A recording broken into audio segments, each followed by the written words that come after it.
Greetings, true believers! This is Stan Lee from Marvel Comics, and welcome to the latest episode of No Spoilers, because if it were spoiled, you'd throw it away! And now, we're gonna review the movie Space Jam: A New Legacy!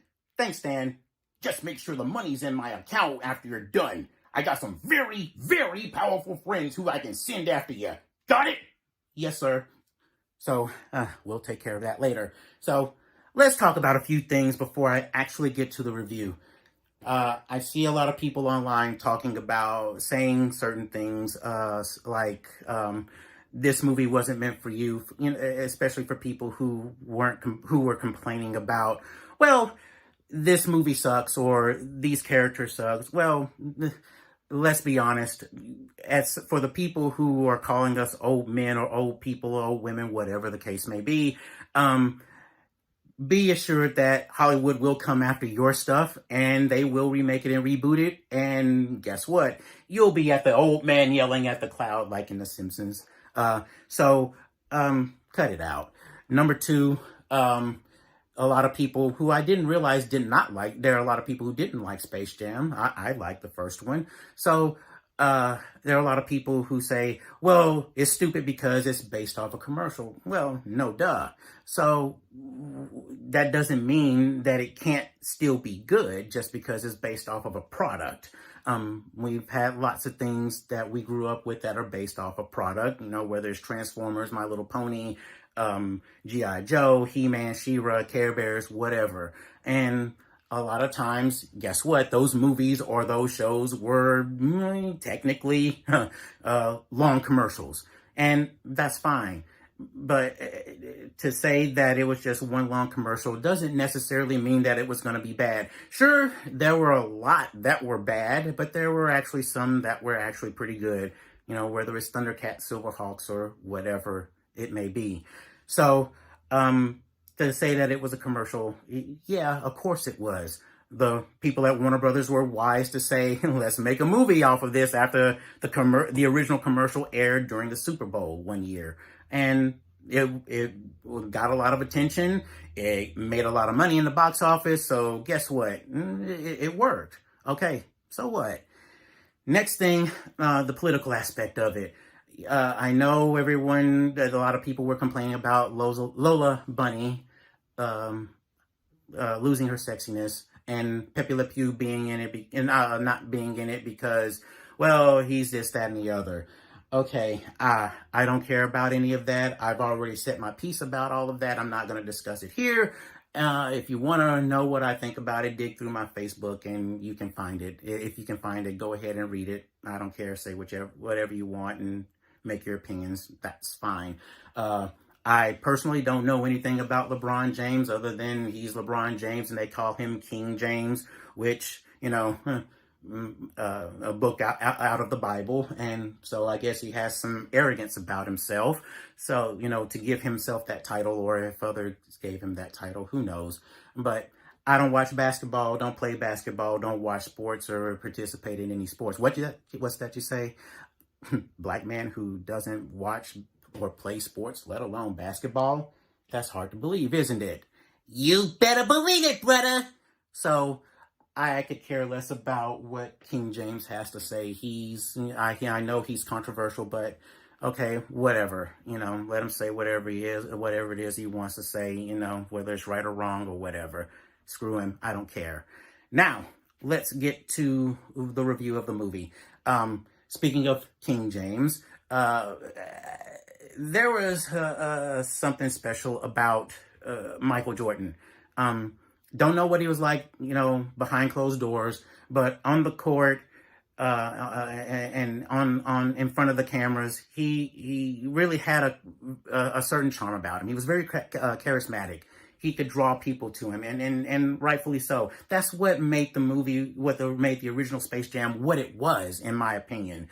And I think that's what drew people to him and to the movie itself, was his charisma. Again, like I said earlier, yes, it was one long commercial, but the thing about having Michael Jordan there, and having the movie what it was very, very self-aware.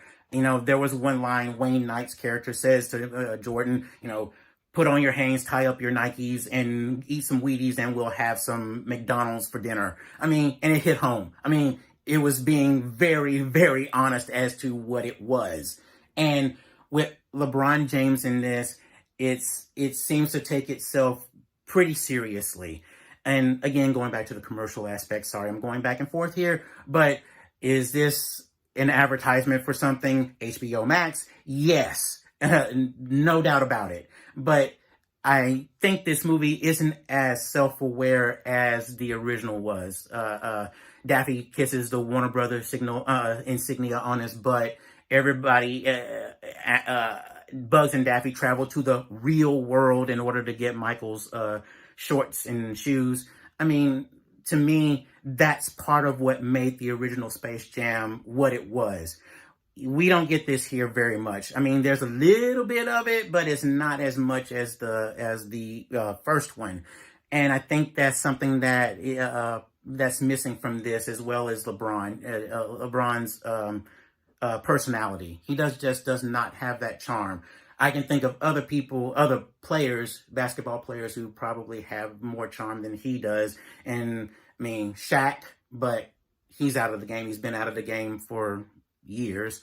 So I guess he wouldn't have been a good choice. Only other person that I can probably think of, you know, would probably be Kobe Bryant.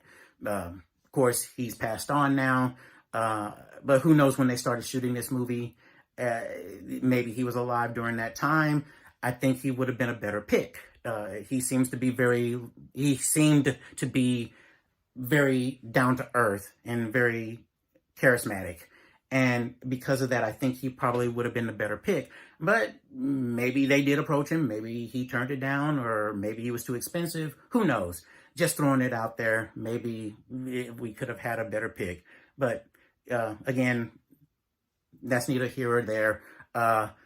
LeBron does his best. I mean, and his on-screen acting is kind of, I mean, wow. But I have to admit, there was actually a time or two or three where it's like, wow, he really convinced me that he was really acting, that he really cared.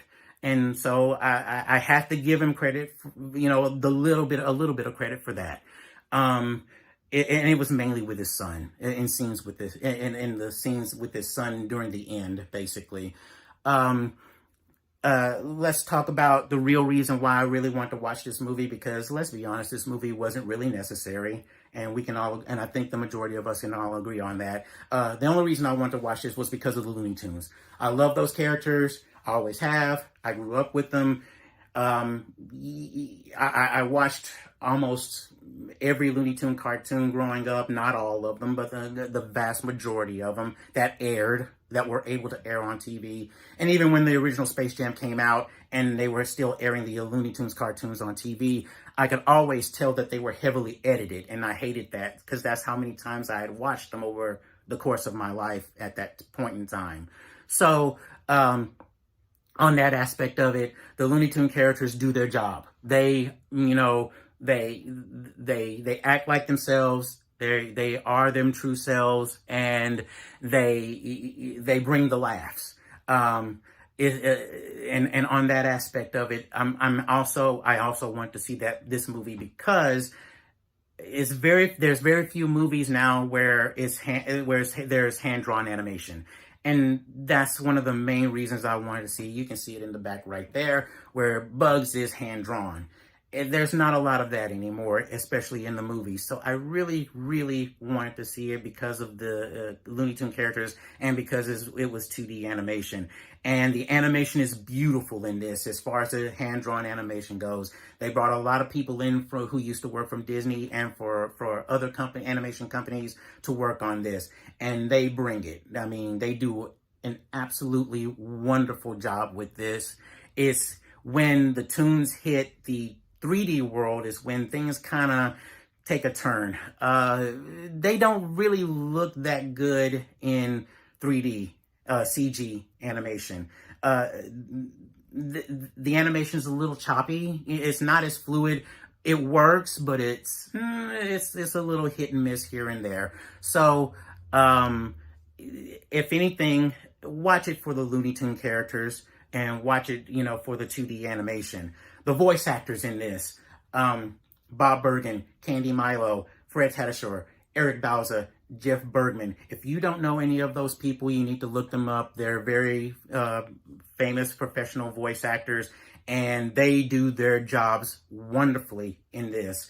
And I know a lot of people don't like new voice actors, replacing the old as far as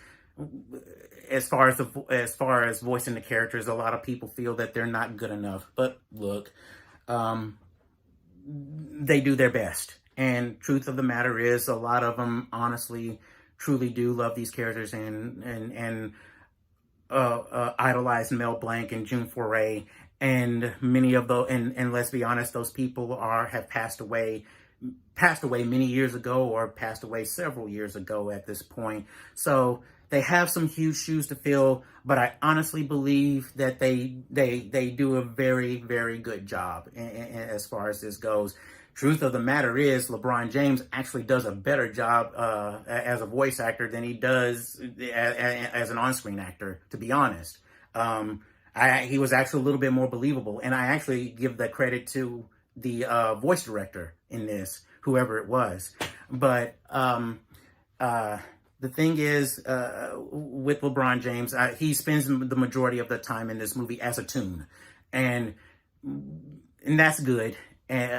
But at the same time, it also gives me, I question it, because, maybe it's the hectic NBA schedule, or maybe, they couldn't afford him, or this was the best that they could do with him, because voice acting for a celebrity tends to be cheaper than acting on camera for a celebrity. So it kind of makes me wonder. I don't know if that's true or not, but I'm just throwing it out there. Maybe that's why he spends the majority of the time as a toon, in this. So, like I said before, there are times where I genuinely laughed at some of the jokes. I mean, they're very far and few in between, but I genuinely did laugh at them, and that was actually pretty good. Again, comes from the Looney Tunes characters, or the most of the 2D part of the movie. So, anyway, this movie, in my opinion, if you want to go see it, if anything, watch it on HBO Max if you have HBO Max. I mean, you're already paying for it anyway. May as well stay at home and watch it for, somewhat for free. If not, because this movie is geared towards kids and families. If you want to make a day out of it, you're still coming out cheaper if you watch it on HBO Max. But if you want to make a day out of it and you want to go to the theater, fine, go for it. But I would at least save some money and do a matinee. Go to a matinee and watch it then. With that, save yourself at least a little cash. This isn't Who Framed Roger Rabbit. Who Framed Roger Rabbit is the pinnacle of 2D animated live action movies. Space Jam, the first Space Jam, in my opinion, was second. And the third is The Adventures of Rocky and Bullwinkle. So to me, this movie kind of falls somewhere in between, maybe below, well, not even in between. It falls somewhere underneath, like beneath The Adventures of Rocky and Bullwinkle, maybe fourth place on that. But anyway, I'm kind of in the middle on this. There were some good things. There were some bad things. There were some parts I just didn't care for. I didn't like, and I could do without.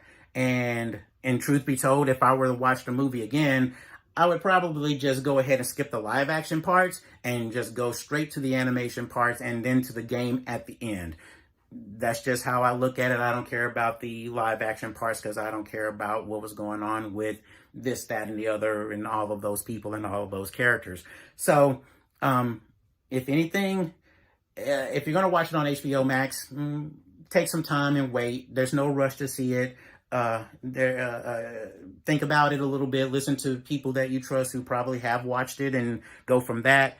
But other than that, you're not missing anything. just take your time. You may enjoy it. You know, there are going to be parts of it that you will enjoy, parts of it you won't. Again, you have a right to like it. You have a right not to like it, as they say on Clownfish TV. So, sorry about that little hiccup. There was a loud noise outside, so I had to stop it and then restart it.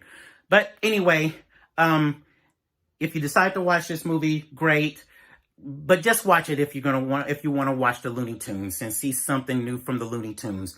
If you don't watch it, that's fine too. You're not really missing anything. Okay? It's one of those movies. It's not bad. It's not good either. It's just kind of meh, little, like I say, maybe fourth place, not third, but fourth, fifth, sixth place, maybe, perhaps. I don't know. Depends on how you look at movies. So, I guess that's it for now. What do you think, fellas? I hope that my acting career doesn't take a dumpster dive after what you said about this picture, Doc. Pity you didn't say anything about my superior Oscar-winning acting ability in this picture. I claim this movie review in the name of Mars. Isn't that lovely? Oh, there goes Dom. For family. What do you think, Sylvester? Suffering succotash! I don't care about all of that. I just want that Tweety Bird to snack on. So, I guess that's it. Take us out, Stan. This is the latest episode of No Spoilers.